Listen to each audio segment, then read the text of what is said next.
அமைச்சர் பதவி பறிக்கப்படும், முதல்வர் விஜய் கடும் எச்சரிக்கை.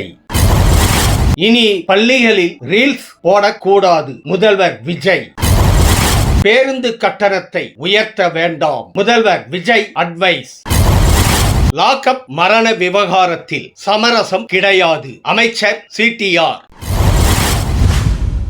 அன்பு தமிழ் நெஞ்சங்களுக்கு மெர்சல் கெலாட்டாவின் அன்பு வணக்கம். வாங்க இன்றைய காணொளி இதோ.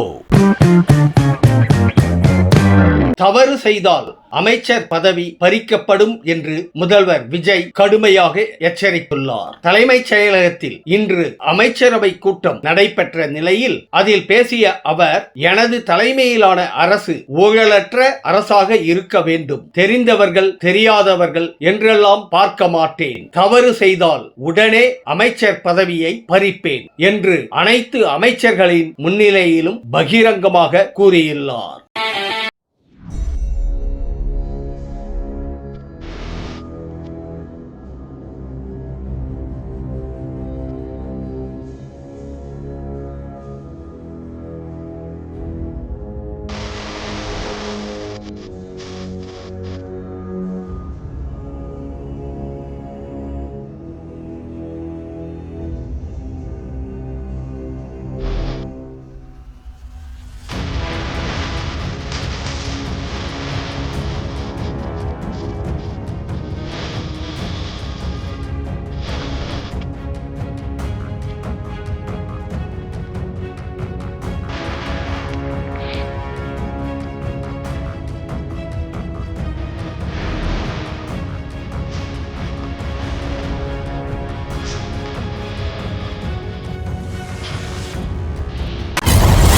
இன்று நடந்த அமைச்சரவை கூட்டத்தின் போது அதிகாரிகளை வெளியே அனுப்பி வைத்துவிட்டு ரீல்ஸ் சர்ச்சையில் சிக்கிய அமைச்சர்களை முதல்வர் விஜய் எச்சரித்துள்ளார். பள்ளிகளில் ரீல்ஸ் போன்ற நடவடிக்கைகளில் ஈடுபடக்கூடாது. பள்ளிகளை கவனிக்க பள்ளிக் கல்வித்துறை அமைச்சர் உள்ளார். மற்ற அமைச்சர்கள் தங்களது துறை சார்ந்த பணிகளை கவனமுடன் பார்த்து கொண்டால் போதும். இனி இது போன்ற சர்ச்சைகள் ஏதும் வரக்கூடாது என்று கூறியுள்ளார். இப்போ இவங்கள்டையுமே நான் டைரக்டா ஒரு கேள்வி கேட்க அவங்களால சிம்பிளான இதுதான், அவங்க அப்பா என்ன பண்றாங்கன்னா நம்ம கேட்கலாம், அதுவுமே வந்து ஆன்சர் பண்ண முடியும். ரைட்டா சொல்லுடா, உனக்கு தெரிஞ்சதை சொல்லு. கேட்கறாங்க. நீங்க ஒரு கான்வர்சேஷன் இங்கிலீஷ்ல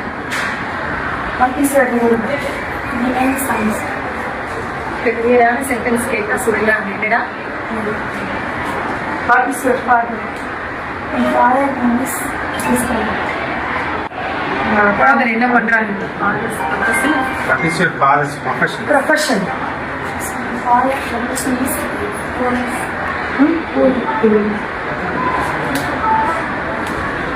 நீங்க லாஸ்ட் பெஞ்ச்ல கேளுங்க. கொஞ்சம் தமிழகத்தில் பேருந்து கட்டணத்தை உயர்த்தாமல் வேறு வகையில் வருமானத்தை அதிகரிக்க முதல்வர் விஜய் முடிவெடுத்துள்ளார். அமைச்சரவை கூட்டத்தில் பேசிய அவர், பேருந்து மற்றும் பேருந்து டிக்கெட்டுகளின் பின்புறத்தில் விளம்பரம் போன்றவற்றின் மூலம் போக்குவரத்து துறை வருமானத்தை பெருக்க அறிவுறுத்தியுள்ளார். முன்னதாக கச்சா எண்ணெய் விலை உயர்வால் டீசல் விலையும் உயரும் நிலையில் அரசு பேருந்து கட்டணம் உயர்த்தப்படும் என தகவல் பரவியது குறிப்பிடத்தக்கது. லாக்அப் மரணங்களுக்கு காரணமானவர்கள் மீது கடுமையான நடவடிக்கை எடுக்க முதல்வர் விஜய் உத்தரவிட்டுள்ளதாக அமைச்சர் சிடிஆர் நிர்மல்குமார் தெரிவித்துள்ளார். தாவேகா அரசு பாதிக்கப்பட்டோருடன் தான் இருக்கும், இதில் எந்த சமரசமும் கிடையாது. லாக்அப் டெத் உள்ளிட்ட விவகாரங்களை முந்தைய அரசுகள் மூடி மறைத்தன. ஆனால் தற்போதைய அரசு சம்பந்தப்பட்டோர் மீது சட்ட ரீதியான நடவடிக்கையை எடுத்து வருவதாகவும் அவர் கூறினார். ஒரு இடத்துல இல்ல எங்க பாருங்க, ஒரு காவல்துறையிலயோ இல்ல காவல் நிலையங்கள்லயோ இல்ல ஏதாவது சிறையிலயோ மரணங்கள் ஏற்பட்டால் முன்னாடி இருந்த அரசுகள் எப்படி செயல்படுச்சு, எவ்வளவு மூடி மறைச்சிது. எஃப்ஐஆரே போடல, எஃப்ஐஆர் போடுறதுக்கு 1 வாரம் 10 நாள் ஆகும். யாராவது கைது செய்யப்பட்டிருக்காங்களா? எந்த இடத்திலும் இந்த அரசு ஏதாவது தவறு செய்தால் அவர் தவறுக்கு துணை போறதுக்கான அரசு இல்லை. கண்டிப்பா தவறு செய்தால் அவர் மீது 100% நடவடிக்கை. சார், இப்போ ஊராட்சி மன்ற தலைவராக நடவடிக்கை எடுத்துருந்தீங்க, சார் ஊராட்சி மன்ற தலைவர் தாவேக்கு வந்து நடவடிக்கை எடுத்தீங்க. ஆனால் நிறைய மற்ற கட்சியை சேர்ந்தவங்க தொடர்ந்து அந்த இதில் சிக்கிட்டு வராங்க. நகராட்சியும் சரி மாநகராட்சியும் சரி பல்வேறு ஊழல் குற்ற மற்ற கட்சி அவங்க மேலே எப்போ நடவடிக்கை எடுக்க போறீங்க? எங்கெங்கெல்லாம் கம்ப்ளைண்ட் இருக்கோ நடவடிக்கை எடுக்கலாம். கம்ப்ளைண்ட் இல்லாமல் நீங்கள் ஒரு அனானிமஸாக எடுக்க முடியாது. எங்கெங்கெல்லாம் கம்ப்ளைண்ட் இருக்கோ அது மாதிரி ஊழலுக்கு யாராவது லஞ்சம் வாங்கினாங்களா ஒரு டோல் ஃப்ரீ நம்பர் கொடுத்துருக்கு. நம்பருக்கு நீங்கள் ஃபோன் நம்பர் கொடுத்துருக்கு, அதில் ஃபோன் பண்ணி சொல்லுங்கன்னு சொல்லியாச்சு. ஒவ்வொரு துறையிலையும் ஏதாவது லஞ்சங்கள் இருக்கா, யாராவது கேட்குறாங்களா, அந்த துறையில் இமெயில் ஐடி கொடுத்துருக்காங்க, எல்லாம் போடுங்கன்னு சொல்லிட்டாங்க. எல்லா துறைகள்லையும் தெளிவாக சொல்லியாச்சு. பர்சன்டேஜ்ன்ற ஒன்று இந்த அரசில் கிடையாது. 100% இந்த அரசில் பர்சன்டேஜ்ன்ற ஒன்று எந்த இடத்துலையும் கிடையாது. அதை மீறி யாராவது தவறு செய்தால் அரசின் கவனத்திற்கு கண்டிப்பாக கொண்டு வந்தாங்க. நான் அரசு வந்து 2 மாதம் கூட ஆகல, 2 மாதத்தில் எல்லா இடத்துலையும் எனக்கு வந்து ஹவுசிங் டிபார்ட்மெண்ட்டில் இருக்கட்டும், ஹவுசிங் டிபார்ட்மெண்ட்டில் முன்னாடி ஸ்கொயர் ஃபீட்டுக்கு எவ்வளோ வாங்கிட்டு இருந்தாங்க, ஒன்றும் ஒளிவு மறைவு இல்லை, நம்ம ஒன்றும் ஒழிச்சு பேச எல்லாருக்கும் தெரியும். ஹவுசிங் டிபார்ட்மெண்ட்டில் ஸ்கொயர் ஃபீட்டுக்கு எவ்வளோ வாங்கிட்டு இருந்தாங்க ஊருக்கே தெரியும். பத்திரப்பதிவுத்துறையில் ஒவ்வொரு பத்திரத்துக்கும் எவ்வளோ வாங்கிட்டு இருந்தாங்கன்னு எல்லாருக்குமே தெரியும். யாருக்காவது நம்ம ஒன்றும் மறைச்செல்லாம் பேச வேண்டாம். எல்லா இடத்துலையும் எவ்வளோ வந்தேன். இந்த சோலாருக்கு நாங்கள் சொன்னோம்ல, 1 மெகாவாட்டுக்கு 25 லட்ச ரூபா சோலாருக்கு, அது கொடுத்தா தான் உங்களுக்கு அப்ளிகேஷன் உள்ளே போகும். எல்லாருக்கும் தெரிஞ்சதான், நம்ம ஒன்றும் மறைக்கிறதுக்கு இல்லை.